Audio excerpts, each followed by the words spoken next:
wanita tewas secara tragis setelah ia terkurung di luar rumah. Rasanya tak masuk akal memang, namun itulah yang terjadi pada wanita asal Rusia yang akhirnya meninggal disebabkan oleh hipotermia, kemudian tubuhnya tertusuk di pagar taman besi.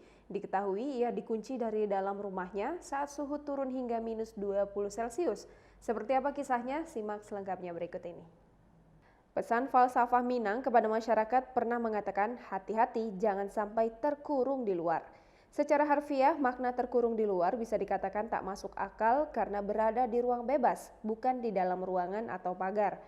Namun faktanya ada orang teraniaya kalau sudah terkurung di luar, bukan justru bisa bebas. Salah satu contoh yang dikutip wartakotalive.com yang menggambarkan kematian tragis yang diakibatkan udara dingin yang terjadi di Rusia. Seorang wanita tewas kedinginan setelah tertusuk di pagar taman besi setelah dikunci dari rumahnya saat suhu turun hingga -20 derajat Celcius. Pemilik rumah yang belum disebutkan namanya dikatakan telah melupakan kunci rumahnya senilai 200.000 rubel di desa kelas atas Dema di wilayah Bashkortostan, Rusia.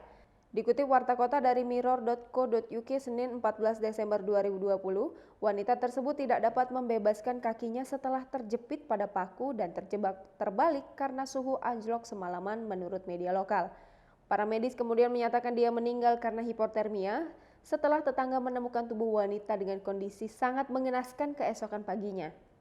Foto-foto menunjukkan wanita itu tidak berpakaian hangat yang sesuai untuk cuaca yang sangat dingin, termasuk dalam kondisi bersalju.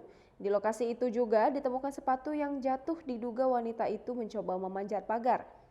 Laporan awal menunjukkan dia tampaknya mencoba melarikan diri dari seseorang, meskipun sekarang tampaknya tidak benar. Sebuah video oleh agen real estate setempat menunjukkan rumah itu sebelumnya dibeli pada tahun lalu dengan kulit beruang menghiasi dinding. Komite Investigasi Rusia mengonfirmasi kematian wanita itu dan sedang menyelidiki tragedi tersebut. Desa ini berjarak 21 mil dari ibu kota wilayah Ufa.